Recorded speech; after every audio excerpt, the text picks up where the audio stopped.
Hello guys. Good evening, good afternoon, good morning, सभी को बहुत बहुत बहुत सभी का वेलकम है।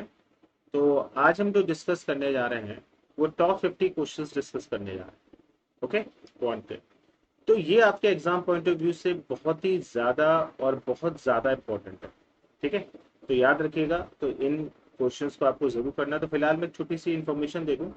My name is Manu Mudgal, I am from the Unacademy. ये हमारे न्यू बैचेज हैं, इन सभी को आप ज्वाइन कर सकते हैं। अगर आपको हमारा कोई प्लस सब्सक्रिप्शन लेना है तो भी आप ज्वाइन कर सकते हैं, और हमारा आइकॉनिक सब्सक्रिप्शन भी आप ले सकते हैं।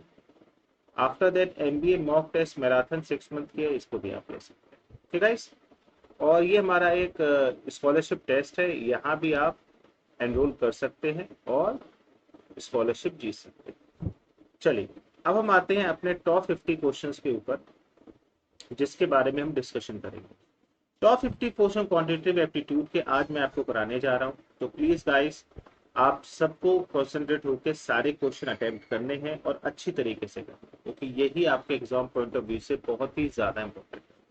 चलिए फर्स्ट क्वेश्चन की तरफ चलते हैं आज के। 27 people can repair a building in 15 days working for 4 hours. How many days will 20 people working 9 hours a day complete the work? देखिए, आपने इसका एक फॉर्मूला सीखा है, सिंपल सा। मैं आपको फॉर्मूला याद दिला देता हूं।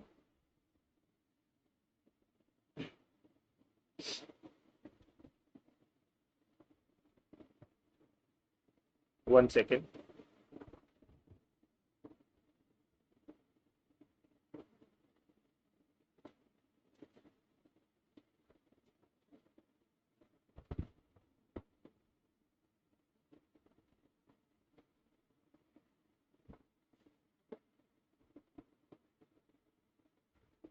मैं आपको फॉर्मूला याद दिला देता हूं। फॉर्मूला है इसका M1H1D1 इक्वल टू M2H2D2। ये इसका फॉर्मूला। 27 people can repair a building in 15 days. तो देखिए, आपको देखना है 27 पीपल हैं, 15 डेज हैं। ओके, और 4 आवर्स डेली वर्क करते हैं, तो 4 को H, तो H for hours, D for days, M for man. ये टोटल वर्क आपका आ जाता है लेफ्ट साइड। अब बोला है कितने, हाउ मेनी डेज, कितने दिन में, यानी कि D2 की वैल्यू पूछी जा रही है। 20 पीपल है और कितने आवर्स हैं, 9। ठीक है, तो आपको D2 की वैल्यू कैलकुलेट करनी होगी। 27 into 4 into 15 upon 20 into 9। Simple सा क्वेश्चन है। 5 टाइम्स इसे काटिए, 3 टाइम्स इसे काटिए, 9 3 जा 27। तो आंसर आपका आ गया D2 कितने डेज, 9 डेज। ये सवाल का आंसर। ओके गाइस, तो आपको एक कंडीशन दी गई थी, 27 people can repair a building in 15 days, तो वो वैल्यू मैंने यहाँ रखी। ठीक है, उसके बाद बोला गया था हाउ मेनी डेज, यानी कि डी की वैल्यू कैलकुलेट करनी है। 20 people working for 9 hours. Okay, तो D2 हमें कैलकुलेट करना था, तो हमने कैलकुलेट कर दिया। चलिए नेक्स्ट क्वेश्चन की तरफ जल्दी से आगे बढ़ते हैं। सेम इसी टाइप का क्वेश्चन फिर से आया हमारे सामने। 21 man can do a piece of work in 25 days. ठीक, तो वही फॉर्मूला हमारा फिर से M1D1H1 equal to M2D2H। Okay, 21 man 25 days के लिए 10 आवर्स के लिए काम करते हैं। हाउ मेनी मैन, तो M2 निकालना होगा आपको। Required to complete the work in 15 days for 7 hours per day. ठीक है, तो अब देखिए भाई, M2 की वैल्यू आपको कैलकुलेट करनी है, तो वो हो जाएगा 21 into 25 into 10 upon 15 into 7। Okay,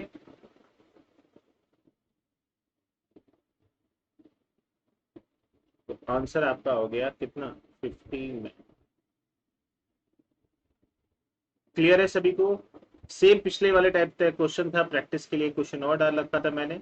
ऐसे क्वेश्चन एग्जाम में बहुत पूछे जाते हैं। नेक्स्ट, अब ये सारे क्वेश्चन टाइम एंड वर्क के हैं, ये भी टाइम एंड वर्क का ही क्वेश्चन है। तो अब जरा इस क्वेश्चन को देखो, ट्राई करिए जरा। ये है हमारा क्वेश्चन नंबर 3, ध्यान से देखिए।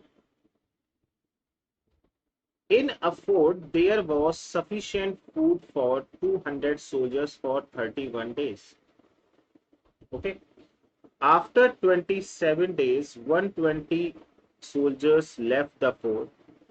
How many men, how many extra days will the rest food last remaining for the soldiers? पहले आप पूरी स्टोरी सुनिए मुझसे। पूरी स्टोरी क्या है, एक फोर्ट में, ठीक है, कुछ सोल्जर्स रखे गए और वो कितने रखे गए थे, 200 सोल्जर्स। कितने दिन के लिए इन्होंने खाना रखा गया था, 31 डेज के लिए, यानी कि 200 सोल्जर्स थे, उनका खाना 31 डेज के लिए रखा गया।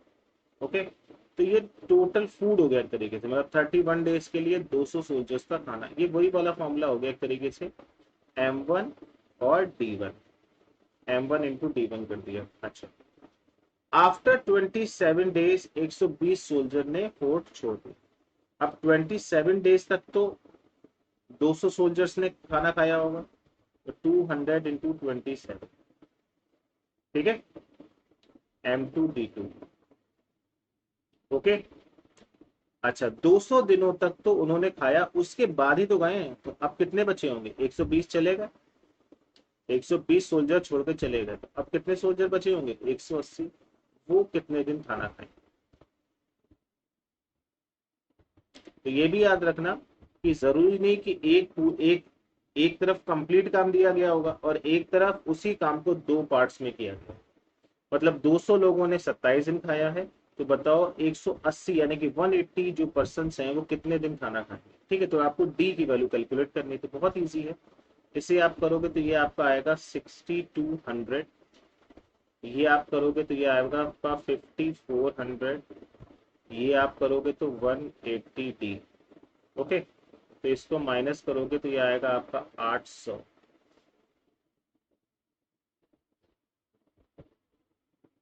एक बार चेक करिए, सब कुछ सही है, कोई डाउट तो नहीं किसी तरीके का।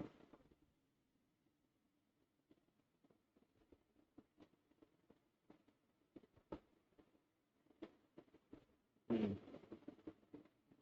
यहाँ पे 180 नहीं होगा क्योंकि यहाँ पे 200 सोल्जर्स थे, 120 चले गए, तो यहाँ पे 80 होगा। यहाँ पे 180 नहीं होके यहाँ पे कितने सोल्जर्स होंगे, 80 होंगे। तो अब ये 800 इधर हो गया और इधर 80 डी हो गया। डी की वैल्यू कितनी आ गई हमारी, 10 डेज। तो एक्स्ट्रा कितने दिन खाना पूछ रहे हैं, extra days will the rest, वो तो एक्स्ट्रा डेज ही आपको पता लग रहा है। अब ध्यान से समझो, 27 डेज पहले थे, उन्होंने खाना खाया, 10 दिन और खाना खाया, इधर टोटल कितने डेज हो गए, 27 डेज, और इधर कितने डेज हो गए, 31 डेज। तो एक्स्ट्रा डेज आप मेरे को बता सकते हैं कितने होंगे, 6 डेज। सबको समझ में आ रही है बात, कोई डाउट तो नहीं है भाई। आपने दो पार्ट में बांटा, एक 27 का और एक 10 का। उधर आपने टोटल 31 लिए थे, 27 और 10, 27 और 10 कितना होता है, 37, और इधर कितना है, 31। टोटल कितने हो गए हमारे, 6 डेज। मतलब डिफरेंस जो हो गया वो 6 डेज एक्स्ट्रा खाना चलेगा। ओके, नेक्स्ट क्वेश्चन, ये क्वेश्चन नंबर 4 है आपका, लेकिन ये क्वेश्चन बिल्कुल पिछले वाले क्वेश्चन की तरह ही है, देखना चाहेंगे। A builder decided to build a farmhouse in 40 days. एक बिल्डर जो है एक फार्म हाउस बनाना चाहता है 40 दिन में। He employed 100 men, मतलब 100 आदमी उसने इकट्ठा कर, और उसको 40 दिन में घर बनाना। ओके,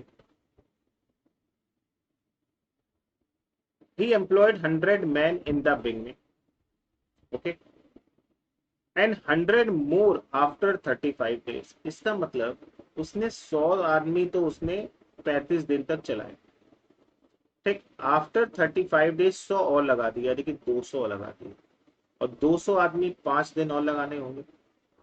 ओके, बात समझ में आ रही है, क्लियर है। तो ये हो गया आपका M1D1, M2D2 और M3D। ओके, अच्छा, लेकिन उन्होंने ये नहीं कहा है कि इन्होंने 40 दिन में काम खत्म करना था। स्टार्टिंग में उसने 100 आदमी लगाए 35 दिन के लिए, फिर जो बचे 5 दिन उसने 100 और लगा दिए, 200। अगर वो एक्स्ट्रा आदमी ना लगाता तो कितने दिन में काम खत्म हो जाता। ठीक, तो एक्स्ट्रा आदमी ना लगाता, केवल 100 आदमी से ही सारा काम कराता, तो आपको निकालने हैं ये वाला डी निकालना है, कितने दिन में पूरा काम खत्म हो, तो डी की वैल्यू निकालनी है।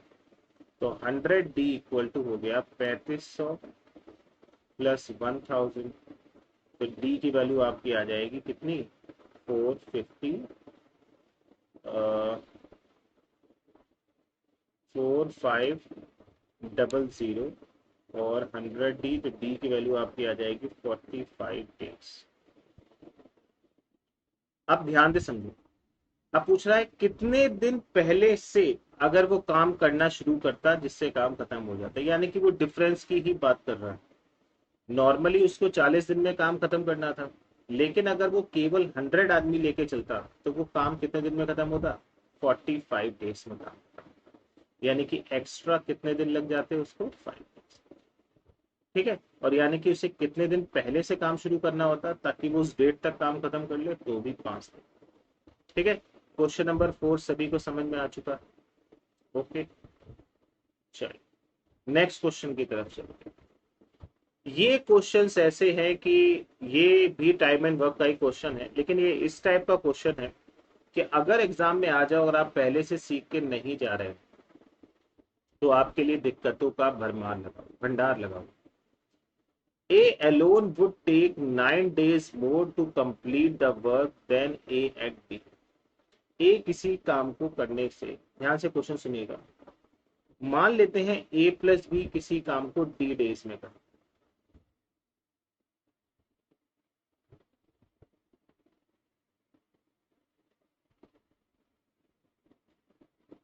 ठीक, मान लेते हैं A प्लस बी किसी काम को D डेज में करते हैं और A अकेला उसी काम को A प्लस बी से 9 दिन ज्यादा यानी कि D प्लस 9 डेज में करेगा।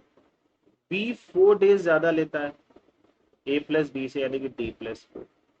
तो क्वेश्चन पूछा जा रहा है कि in how many days together do it, दोनों मिलके कितने दिन में काम पूरा करें। ठीक, तो ऐसे क्वेश्चंस में बहुत ही बढ़िया और बेहतरीन ट्रिक होती है कि अगर ए का डेज का कंपैरिजन ए प्लस बी से किया जा रहा है तो ये एक्स्ट्रा डेज हो गए, तो ये बी के एक्स्ट्रा डेज हो गए, तो कुल मिला के ये 9 और 4 हो गए। तो अगर आपको डी की वैल्यू कैलकुलेट करनी है यानी कि ए प्लस बी के डेज की वैल्यू कैलकुलेट करनी है, तो डी की वैल्यू आपकी हो जाएगी √9 × 4। Answer is 6 complete. यही बताना है in how many days they together do it. Question समझ में आ रहे हैं सभी को, अच्छे क्वेश्चंस हैं। कोशिश करिए कि अगला क्वेश्चन अगर आप वीडियो बाद में देख रहे हैं तो अगले क्वेश्चंस को पहले आप ट्राई करो।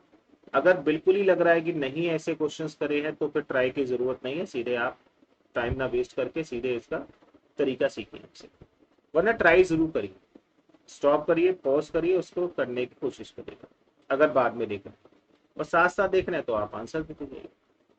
A plus B together can complete a work in 12 days. A plus B किसी काम को कंप्लीट करने में 12 दिन लेते। If A work alone, it takes 10 days. अगर A अकेला काम करता है तो वो 10 दिन ज्यादा लेता है, किससे, B से। अब ध्यान से समझे, B से 10 दिन ज्यादा लेता है, मतलब B के अब की बार D है और इसके हो गए D प्लस 10। मैंने पिछले क्वेश्चन में क्या बताया था, मैंने पिछले क्वेश्चन में बताया था कि अगर कंपैरिजन A प्लस बी से हो तो कोई दिक्कत नहीं है, लेकिन यहाँ तो A का ही B से कंपैरिजन हो गया। अब यहाँ दिक्कत है, अब यहाँ वो फॉर्मूला नहीं लग सकता। ठीक है, तो यहाँ पे अब आपको क्या करना पड़ेगा, दिमाग से और ऑप्शन बेसिस खेल खेलना पड़ेगा। कैसे, देखो अगर A प्लस बी से कंपैरिजन होता तो ट्रिक लग जाती, कोई दिक्कत, लेकिन यहाँ तो वो चीज है ही नहीं, यहाँ तो उस चीज के बारे में बात ही नहीं है। तो यहाँ कुछ अलग बात है, यहाँ पे ए और बी का आपस में कंपैरिजन है, तो यहाँ पे हम उस फॉर्मूले का यूज नहीं कर सकते। अब ऑप्शन उठाइए जरा, पहला ऑप्शन है 20, मतलब मुझे बताना है बी अकेला कितने दिन में काम करेगा, तो यानी कि बी की वैल्यू के ऑप्शन है, ये सारे ऑप्शन किसके हैं, बी के। अच्छा, अब अगर मान लो बी का पहला ऑप्शन उठाया 20, तो ए कितना होगा? 30। ओके, इनकी एफिशिएंसी कितनी होगी? 3। और इसकी एफिशिएंसी कितनी होगी? 2 होगी। अच्छा, दोनों मिलके एफिशिएंसी कितनी हो जाएगी? 5। तो 60/5 कितना हो गया?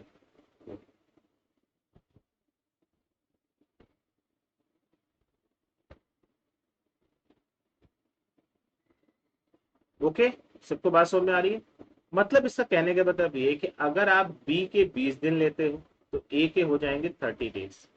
और इसको जब हम सॉल्व करेंगे तो ए प्लस बी उसी काम को 12 दिन में कंप्लीट करेगा। तो ऑप्शन बेसिस देखा जाए तो अगर बी की वैल्यू 20 ली जाए तो ए प्लस बी की वैल्यू 12 डेज आ जाती है। तो इसका मतलब ए प्लस बी उसी काम को 12 दिन में कंप्लीट कर लेंगे। तो ऑप्शन नंबर 1 इज। ओके, समझ में आ रहा है?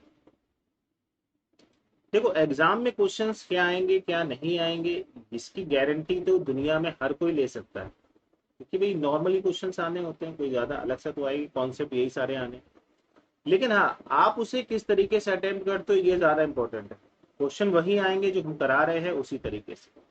लेकिन पिछले वाले क्वेश्चन इस वाले क्वेश्चन को अगर आप कंपेयर करोगे, पिछले वाले ट्रिक लगाओगे तो फंस जाओगे।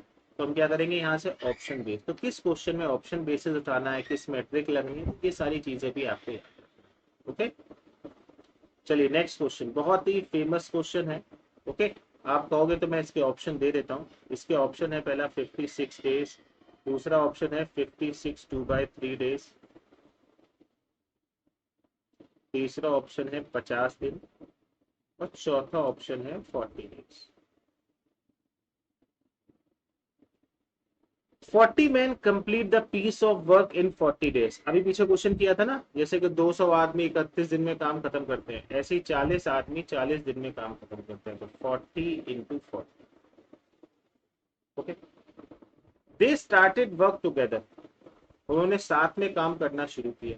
तो पहले मुझे बताओ टोटल वर्क है कितना? ये कौन से क्वेश्चन नंबर है? 6 हो गए थे पीछे, ये 7। तो देखो 1600 हो गए टोटल, 1600 ये हमने कंप्लीट कर लिया। ये टोटल वर्क आ गया है, समझ में आ रहा है? 40 मैन 14 डेज में पूरा काम खत्म करते हैं, यानी कि 1600। They started the work together, उन्होंने साथ में काम करना शुरू किया। But end of the each 10th day 5 person left. तो एक बात समझ लो, ये आप डी मान लो, इसे एम मान लो, D1 M1 आगे पीछे कर लिया। मतलब 40 आदमी है, 40 दिन में काम खत्म कर रहे। ओके, अब ध्यान से सुनना। सबसे पहले हर 10 दिन बाद 5 आदमी छोड़ के जाएंगे। तो पहले 10 दिन कितने आदमी ने काम किया? 40। कितना हो गया? 400 काम करके। अगले फिर 5 आदमी ने काम छोड़ दिया, कितने बचे? 35। 5 मैन लेफ्ट द जॉब। अगले 10 दिन के लिए इन 35 ने काम किया, कितना हो गया? 350। फिर अगले 10 दिन के लिए फिर 5 छोड़ के चले गए, 10, कितना हो गया? 300। फिर अगले 10 दिन के लिए फिर 5 छोड़ के चले गए, यानी कि 10 डेज, यानी कितना वर्क हुआ? 250। याद रख लेना 1600 के ऊपर ना निकल जाए। ये भी याद रखना है कि 1600 के ऊपर ना निकल जाए, तो काउंटिंग करते जाना, अभी तो नहीं आएगी। अब आप देखिए, जरा कैलकुलेट कर लेते, रिस्क ज्यादा नहीं लेते। 4 3 700, 1300, 14 15, यहां तक अगर आप देखेंगे तो 1500 हो चुका। तो आपको केवल 100 वर्क और चाहिए ताकि 1600 हो जाए टोटल। 1600 ही तो करना है। अच्छा, तो आपको क्या करना है? फिर से 10 दिन के लिए 15 बच्चे लाने होंगे, 15 लोग लाने होंगे, क्योंकि 5 और कम करने हैं। ठीक है ना? लेकिन ये जो 10 दिन के लिए, अगर 10 दिन के लिए लाओगे तो ये 150 होना चाहिए, लेकिन आपको 100 करना है, तो यहाँ पे आप डी लिख लो। यहाँ पे आप क्या लिख लो? डी। तो 15 दिन, सॉरी, 15 पर्सन को आपको काम करवाना है, कितने दिन के लिए? D days। 15 पर्सन को आपको काम करवाना है, कितने दिन के लिए बेटा? D days। तो डी की वैल्यू कैलकुलेट करती है आपको। तो डी की वैल्यू कितनी होगी? 100/15 यानी कि 6/2/3। तो डी की वैल्यू आ जाएगी 6/2/3। तो यानी कि कितने दिन काम हुआ है? 10, 20, 30, 40, 50 और ये 6/2/3। आंसर आपका हो जाएगा टोटल डेज 56/2। ओके, आप कहें तो रिपीट कर दिया जाए क्वेश्चन। देखो, हर 10 दिन बाद 5 आदमी कम करें। तो देखो, पहले 10 दिन 40 लोगों ने काम किया, अगले 10 दिन 35 लोगों ने काम किया, अगले 10 दिन 30 लोगों ने। हम साथ साथ वर्क भी निकालते आ रहे हैं, 5-5 आदमी छोड़ते जा रहे हैं। फिर अगले 10 दिन 25 लोगों ने काम किया, फिर अगले 10 दिन 20। जब हमने यहाँ तक कैलकुलेट किया तो 50 100 आ गया। अब हमने आगे नोटिस किया कि अब मेरे पास सिर्फ 15% आएंगे। वो कितने दिन में काम खत्म करेंगे? यानी कि 100 काम और बचा है 100 काम का। तो कितने दिन में करेंगे? आप देख सकते हैं, 15 आदमी को 100 काम करना है अगर, तो वो 15 × D = 100 करोगे तो डी की वैल्यू कितनी आ जाएगी? 6/2/3, यानी कि 6/2/3 डेज और लगेंगे। तो 50 यहां तक हो गए थे, 6/2/3 और आंसर हो गया 56/2/3। जल्दी से अगला क्वेश्चन ट्राई करिए। अब आपको 2 मिनट का समय दिया जा रहा है। ये है हमारा क्वेश्चन नंबर 8।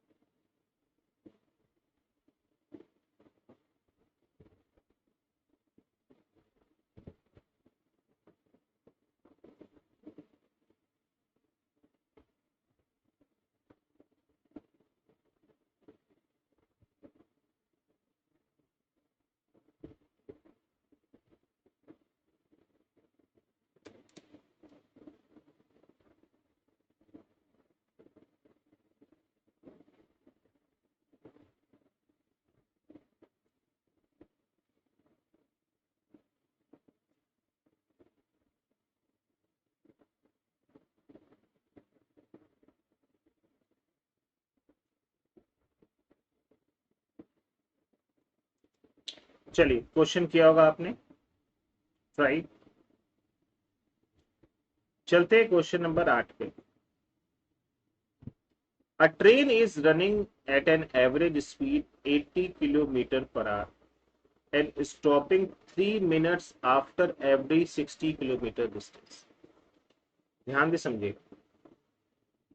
टोटल डिस्टेंस की अगर मैं बात करूं, वो भी हमें दी गई है 480। अब देखो, ये है वो डिस्टेंस जो आपको ट्रेन को जाना है। ये टोटल डिस्टेंस है 480। ठीक, हर 60 किलोमीटर के बाद, एवरी 60 किलोमीटर के बाद स्टॉप होंगे। हर 60 के बाद क्या होना है? स्टॉप होना। तो पहले आप निकालो आखिर स्टॉप होंगे कितने। Number of stops, stoppage, number of stoppage आपको कैलकुलेट करने हैं। वो होंगे 480/60 यानी कि 8। लेकिन जो ये 8th स्टॉप होगा, ये आखिरी वाला स्टॉप होगा। ये जो 8th स्टॉप होगा, ये क्या होगा? आखिरी वाला स्टॉप होगा, यानी कि लास्ट स्टॉप होगा। अब जब आप स्टॉपेज ले रहे हो ना, तो जो आखिरी डेस्टिनेशन वाला स्टॉप होगा ना, उसको काउंट नहीं करते। उसको काउंट नहीं करते। तो हमेशा जब भी नंबर ऑफ स्टॉपेज लेने हैं तो एक कम करना होगा। कब? अगर ये 480 से 60 पूरा पूरा डिवाइड हो जा रहा है। डिवाइड नहीं हो रहा होगा तो नहीं करना, एक कम। ठीक है, तो फिर 80 रहते हैं। लेकिन अगर ये पूरा डिवाइड हो जा रहा है तो ये कितना होगा? 7। समझ में आ रहा है? क्योंकि इसमें जो जो आप लास्ट में गाड़ी रोकोगे ना, आखिरी डेस्टिनेशन पॉइंट पे, वो वाला भी काउंट हो जाता है। जब वो वाला भी काउंट हो रहा है तो उसको तो काउंट कर ही नहीं। ठीक है, क्लियर? आई होप सारी बात समझ में आ रही होगी। कोई दिक्कत तो नहीं हो रही किसी तरीके की? तो बता। अब स्टॉपेज तो 7 है। अगर आप बताओ हर स्टॉप में वो कितने मिनट रुक रहा है? 3 मिनट। एवरी स्टॉप वो कितने मिनट रुक रहा है? 3 मिनट। तो 21 मिनट हर एक स्टॉपेज में रुका। तो आपका जो स्टॉपेज टाइम है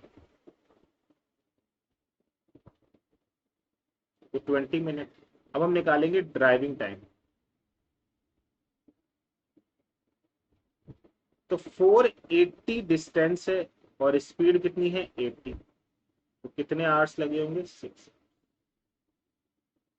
मतलब अगर 480 डिस्टेंस थी, 80 की स्पीड से गाड़ी चल रही है, तो टाइम का फॉर्मूला क्या होता है? Distance upon speed. तो 6 आवर लग गए उसको ड्राइविंग में, 21 मतलब स्टॉपेज टाइम, दोनों को ऐड कर दोगे तो आंसर आएगा 6 आवर्स 21। कुछ कहना है किसी को, किसी तरीके का कोई डाउट हो, कोई कंफ्यूजन हो, तुरंत पूछो। आई होप ये क्वेश्चन भी समझ में आ गया होगा। चलते हैं अगले क्वेश्चन की तरफ। Question number 9। A boy is running at an average speed of 12 kilometer per hour, stopping for 12 minutes every 1 kilometer distance. जल्दी से पहले आप लोग ट्राई करें।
चलिए बच्चों देखिए, a boy is running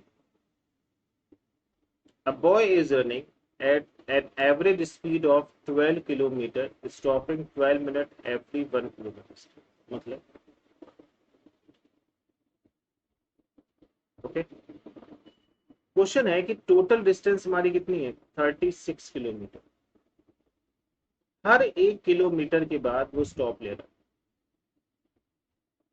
ठीक है। अच्छा, तो नंबर ऑफ स्टॉपेज पहले आप निकालिए। नंबर ऑफ स्टॉपेज अगर आप कैलकुलेट करते हैं बच्चों, तो वो होगा 36/1। कितने होंगे? 36 स्टॉपेज नहीं, एक कम कर दो, 35 स्टॉप। तो नंबर ऑफ स्टॉपेज कितने हैं? 35। अच्छा, स्टॉपेज टाइम अगर आप निकालो,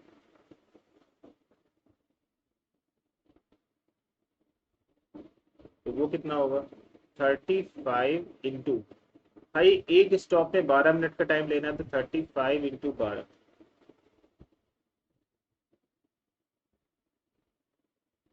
420 मिनट। ठीक, 420 मिनट को आप 7 आवर्स भी लिख सकते हो। ठीक है, तो स्टॉपेज टाइम कितना हो गया? 7 आवर्स। अब ड्राइविंग टाइम निकालिए भाई, आखिर गाड़ी कितनी देर चली है। देखिए, हमारी जो कार चली है या जो भी बॉय भाग रहा है, ड्राइविंग टाइम तो वो 36 किलोमीटर है। ठीक है, तो टाइम का फॉर्मूला क्या हो गया? Distance upon speed. तो डिस्टेंस कितनी है? 36, और स्पीड कितनी है? 12। तो 3 आवर्स ड्राइविंग में लग जाएगी। ड्राइविंग कितने हो गए? 3 आवर्स। तो टोटल आवर्स अगर आप निकालो, तो वो होंगे 7, और ये 3 कितना हो गया? 10। Clear? Option number C. Calculate करो।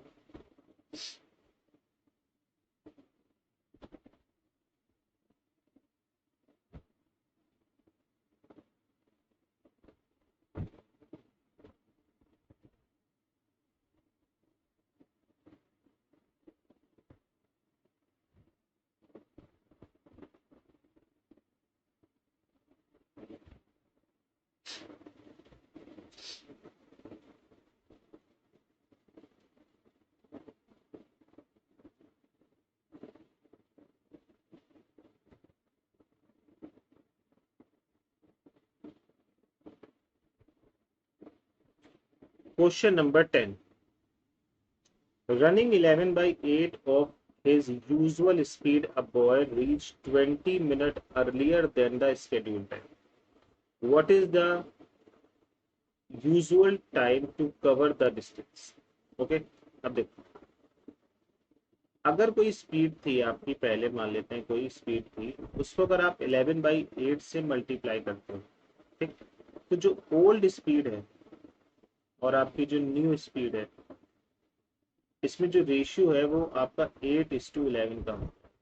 मतलब जितने फ्रैक्शन से मल्टीप्लाई करते हैं तो नीचे वाली हमेशा ओल्ड स्पीड का रेशियो हो जाएगा, ऊपर वाली हमेशा न्यू स्पीड का रेशियो, ठीक। और ये अगर स्पीड का रेशियो है तो डिस्टेंस का रेशियो क्या होता है,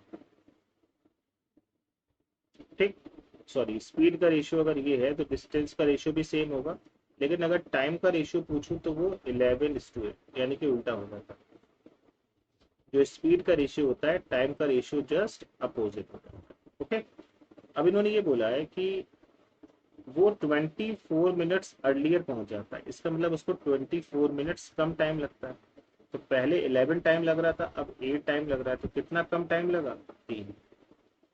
कितना कम टाइम लगा, 3। तो 3 की वैल्यू किसके इक्वल है, 24। 3 की वैल्यू किसके इक्वल है, 24 मिनट्स के ऊपर। अब हमें बतानी है 11 की वैल्यू। मतलब स्टार्टिंग वाला जो टाइम था वो 11 था, तो 11 की वैल्यू बतानी है। 24/3 इंटू 11 कितना हो गया, 88। तो आंसर कितना हो गया, 1 hour 28। समझ में आ गया।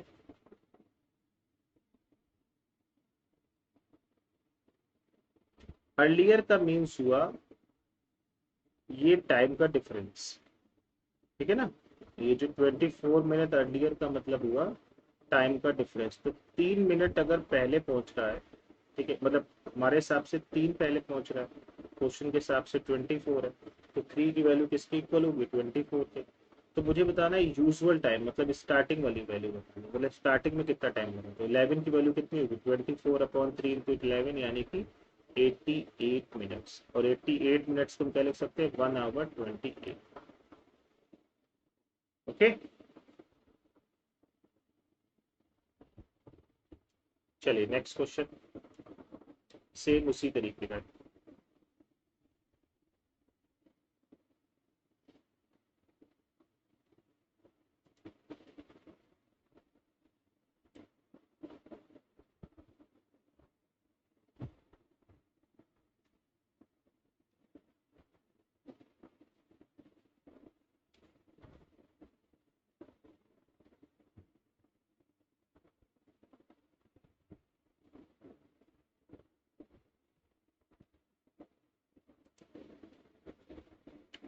Running 4/5 of his usual speed, a boy reached 11 minutes later.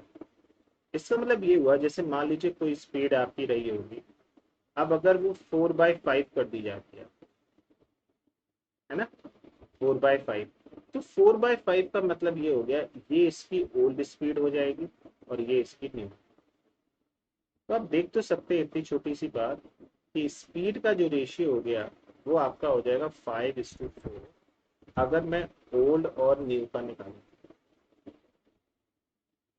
ठीक। तो यानी कि वो पहले उसको 5 टाइम्स लग रहा था, अब उसको 4 टाइम्स लग रहा है, ठीक। टाइम नहीं, पहले इसकी 5 स्पीड थी, अब कितनी स्पीड हो गई है, 4। तो जो टाइम का रेशियो होगा वो 4:5, मतलब बाद में अब टाइम ज्यादा लग रहा है। टाइम ज्यादा लगने का मतलब ये हो गया कि 11 मिनट, ठीक। तो 1 की वैल्यू किसके इक्वल हो जाएगी, 11। तो आपको यूजुअल टाइम बताना है, यानी कि 4 की वैल्यू बतानी है। तो 11 इंटू 4 यानी कि 44 मिनट, ठीक है। तो याद रख लेना, किसी भी स्पीड में या किसी भी नंबर में आप किसी फ्रैक्शन से मल्टीप्लाई करते हो तो जो पुरानी वैल्यू और जो नई वैल्यू बन के आएगी उसका रेशियो वही हो जाता है, बस नीचे वाली ओल्ड की वैल्यू होगी, ऊपर वाला नए वाले का फ्रैक्शन, ठीक है। याद रखिएगा इस पॉइंट। तो सब क्लियर चल रहा है, कोई डाउट तो होगा नहीं, सीखने को बहुत कुछ मिलता जा रहा है। अभी हमने टाइम एंड वर्क के भी करे, टाइम स्पीड डिस्टेंस के क्वेश्चंस भी कर रहे हैं, ऐसे करके और भी करें। ये परसेंटेज का है। एक इंटरव्यू पैनल में कौन सा क्वेश्चन नंबर है भाई? ये 11 हो गया। This question number is 2। कहाँ लिखे भाई इसे? क्वेश्चन।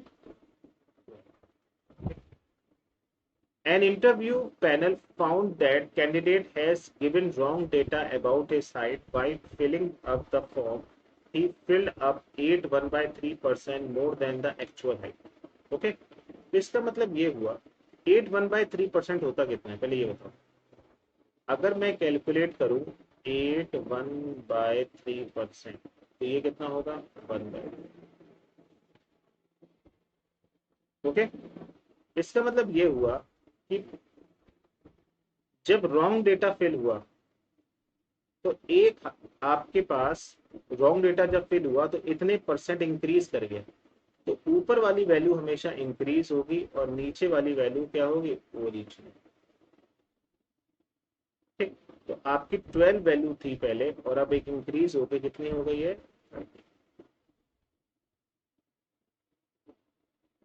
भाई क्वेश्चन क्या है समझिए। एक इंटरव्यू पैनल में 8 1/3% इंक्रीज किया। 8 1/3 का मतलब होता है 1/12। ठीक, कैलकुलेट करके भी करके आप देख सकते हैं।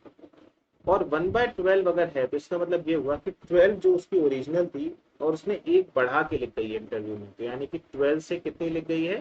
13 लिख गई है। अब ये पूछ रहे हैं बताओ कितने परसेंट कम कर दे कि वो अपनी एक्चुअल हाइट उसकी पता एक्चुअल हाइट पे आ जाए। तो आपको करना कितने कम है? 13 से 12 करना, यानी कि 1 कम करना होगा। लेकिन कंपेयर किससे करना होगा? 13 से। तो 1/13 इंटू 100, ये आपका रिडक्शन है। ठीक, रिडक्शन कितना होगा? 1/13 इंटू 100। इसको सॉल्व करेंगे तो 7 9/13।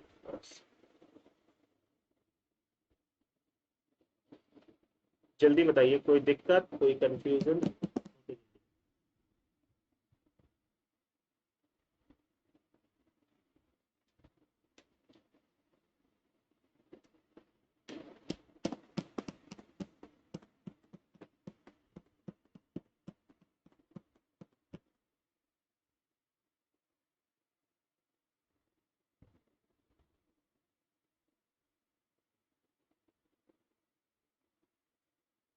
चलिए अब आते हैं नेक्स्ट क्वेश्चन नंबर 13 पे।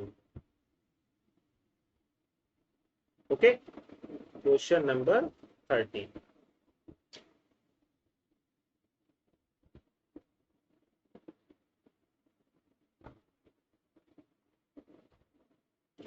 The hourly wages of a labor is increased by 12.5%। ठीक, अब एक बात मैं आपको कॉन्सेप्ट समझा दूं। कभी भी यहाँ पे अगर मान लो किसी फॉर्मूले में दो चीज का मल्टीप्लाई होके कोई नई चीज आ रही है, तो अगर आपने किसी को बढ़ाया है और आप चाहते हो कि इसकी जो फाइनल वैल्यू है वो मेंटेन रहे, कोई दिक्कत ना हो, तो अगर आपने एक को बढ़ाया होगा तो ऑब्वियस सी बात है दूसरी चीज को हमेशा आपको कम करना होगा, तभी मेंटेन बनेगा, बैलेंस बराबर। तो एक बात और ध्यान रखना कि इसको जिस रेशियो में बढ़ाया गया है उसी रेशियो में दूसरे वाले को माइनस करना, वो सॉरी रिड्यूस करना। तो देखो, hourly wages labour is increase by 12.5%। 12.5% का मतलब क्या होता है? ध्यान से देखिए, 1/8 होता है। तो यानी कि इतना इंक्रीमेंट हो रहा है, यानी कि 1 का इंक्रीमेंट हो रहा है, यानी कि चीज जो है हमारा लेबर चार्जेस जो है वो 8 से 9 हो गए।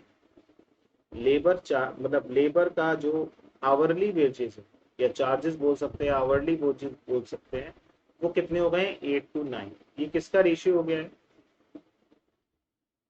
Hourly wages.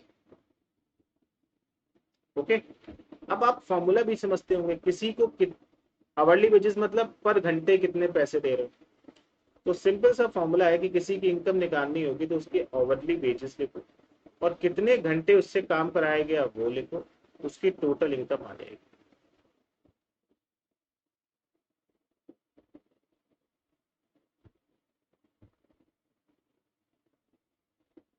ठीक है, समझ में आ रहा है?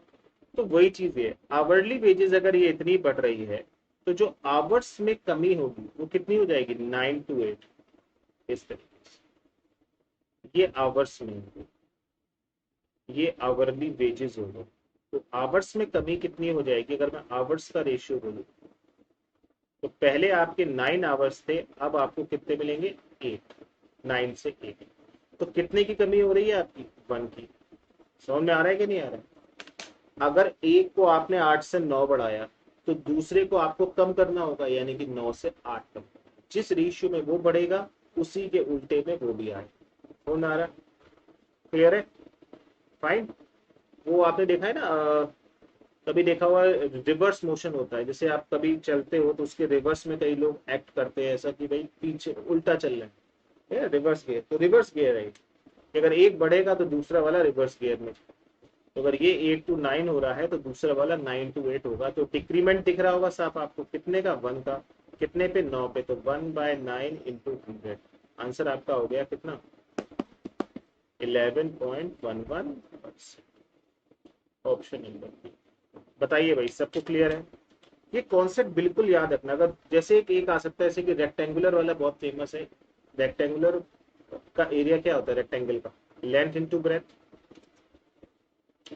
रेक्टेंगल का जो एरिया होता है वो लेंथ इंटू ब्रेथ होता है। अगर लेंथ बढ़ेगी तो भाई ब्रेथ को भी आपको कम करना होगा, लेकिन जिस रेशियो में वो बढ़ेगी, जैसे मान लो 8 to 9 हुई, तो ब्रेथ कितनी होगी, 9 to 8, फिर उसको कम करना होगा।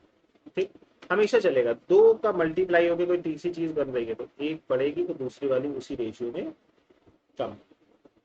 चलो नेक्स्ट क्वेश्चन भी इसी टाइप का है। ये कौन सा क्वेश्चन नंबर है बेटा, 14।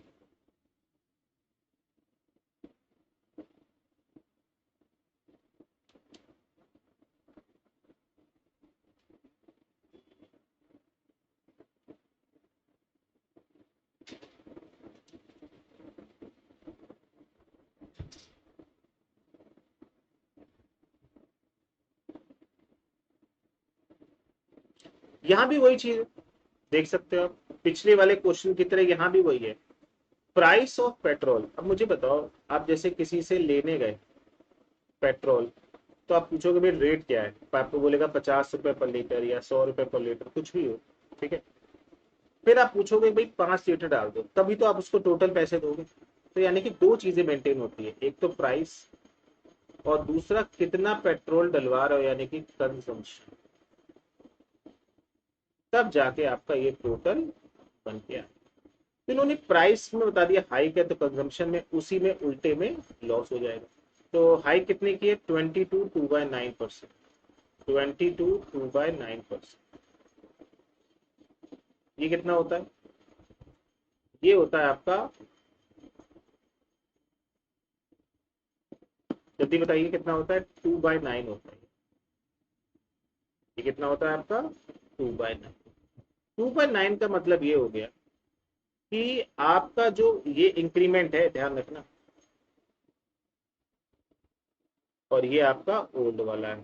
तो मुझे बताओ कि पहले प्राइस का प्राइस 9 था, अब 2 का इंक्रीमेंट हो गया यानी कि प्लस हो गया, यानी कि अब प्राइस कितना हो गया, ये पेट्रोल प्राइस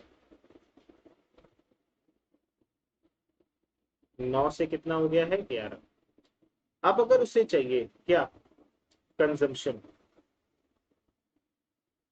ठीक, तो उसको उल्टा आना पड़ेगा, यानी कि 11 से 9। ठीक, यानी कि 2 की कमी करनी पड़ेगी, है कि नहीं। कंजम्पशन अब मैं डायरेक्ट कर सकता हूँ, 11 से 9 आना है कंजम्पशन। कंजम्पशन का 11 से 9 होगा, जिधर उधर बढ़ेगा तो रिवर्स गियर में कंजम्पशन का जाएगा, क्योंकि मल्टीप्लाई। तो 2 की आपको कम करना होगा कंजम्पशन में, कितने पे, 11 पे। तो 2/11 × 100, यानी कि 200/11, यानी कि 18 2/11।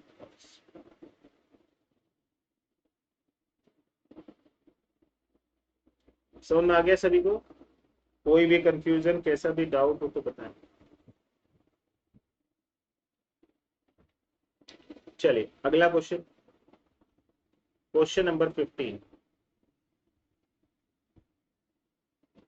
ठीक है, तो आज की डेट में हम 15 क्वेश्चंस ही करेंगे। नेक्स्ट 15 क्वेश्चन या 20 क्वेश्चन जो है वो नेक्स्ट पार्ट में होंगे। ठीक है, टॉप 50 क्वेश्चन की जो सीरीज है 15 क्वेश्चन आज करा दिए। नेक्स्ट वाली वीडियो में आपको 15 या 20 क्वेश्चंस मिलेंगे, तो अगला पार्ट 2 जरूर देखना, पार्ट 2 आपको जरूर देखना। If a price of sugar is increase by 32%, अब देखो एक शुगर का प्राइस है 100 रुपीज और उसको कितना इंक्रीज कर दिया है 132%। ओके, इंक्रीज हो गया, ठीक, तो वो कितना प्राइस हो गया 132। शुगर का प्राइस 100 था, 32% इंक्रीज कर दिया तो प्राइस कितना हो गया 132। अब इन्होंने बोला हाउ मच कंजम्पशन, देखो ये तो प्राइस है, तो कंजम्पशन कितना कम करेगा, इधर से इधर आ जाओ, मतलब 132 से 100 पे आ जाओ, कंजम्पशन के लिए तो यही चलेगा। लेकिन कम, हमारी फैमिली ने अपना प्राइस बढ़ा लिया है 10% और बढ़ा दिया है, यानी कितना हो गया है 110। तो जो कमी आई है वो 132 से 110 हो गई, यानी कितनी कमी आई है 20। याद रखना, अगर किसी ने अपना लेवल या प्राइस नहीं बढ़ाया होगा तब तो ये 132 से 100 की तरफ जाता, ठीक है। लेकिन अब उन्होंने बोला कि हमने अपना प्राइस बढ़ा दिया है, हम पहले 100 करते थे, अब हम 110 खर्चा करें, तो कितना कम करना पड़ेगा आपको 22 ही तो कम करना पड़ेगा। तो आपका जो कमी करनी पड़ी वो 22 की, और 132 से डिवाइड कर दीजिए इंटू, तो 1/6 इंटू 100 यानी कि 16.6, यही है। समझ में आ गया सभी को? ओके गाइस, तो इसका पार्ट 2 जरूर देखिएगा, ठीक है। Okay, thank you guys, okay bye bye, take care.